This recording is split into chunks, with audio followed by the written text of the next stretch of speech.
Well, we're back again with yet another no fluff analysis, and this time we're going to be talking about the latest mana spiral added to the 5-star wind sword, Gala Ranzal. Let's cut the fluff and get straight to it with his first skill, Cyclone Blade. Before the spiral it did 1821.6% damage across 6 hits. This has increased by just a small amount to 1854%.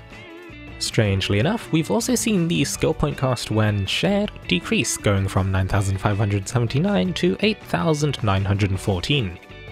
Overall this sees a minor increase in damage, but its potency wasn't low before anyway. You'll see more of a damage boost from Gala Ranzal's boosted stats as well. Cyclone Blade isn't typically used as a shared skill, with most optimized setups opting for something with a bit of utility. I don't think the shared skill point cost decrease is going to change that in any way whatsoever. Gala Ranzal's S2 is Wind Tactics.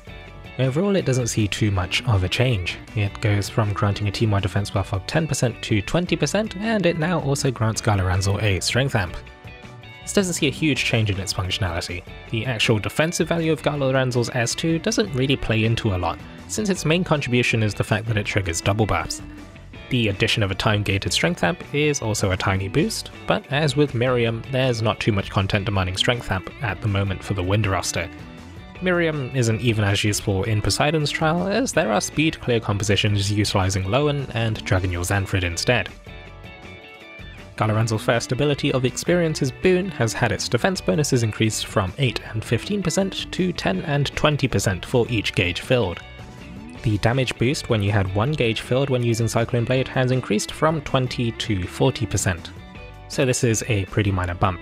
I don't think this changes how Gala Ranzal plays in co-op at all, but this might at least make him a bit more reliable as an AI, if you assume that the AI will eat a lot of attacks and uses Cyclone Blade whenever it's available, instead of holding for 2 filled gauges. Gala Ranzal's second ability of Relentless Spirit gets the spiral treatment of granting strength when hit by either Bog or Freeze attacks. This is actually pretty nice for Legend Ciela, which inflicts these afflictions with room-wide claps. Well, to an extent. Co-op team compositions built around double buffs will typically be floating a lot of strength buffs anyway, so there's some hefty diminishing returns to additional strength buffs.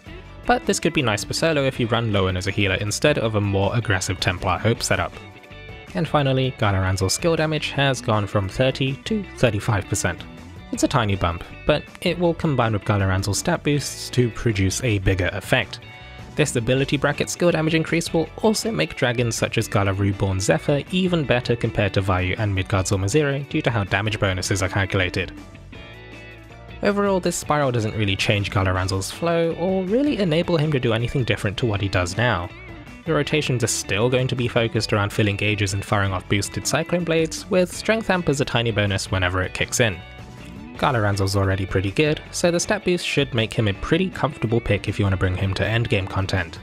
As for myself, well, I've gotten sucked into the Tartarus time attack hole, so my Champion's Testaments are running somewhat low, but I probably will spiral Gala Ranzal at some point due to how flexible Gala characters are. As always, thank you very much for watching and listening until the end. Take it easy, stay safe, and I'll catch you in the next video.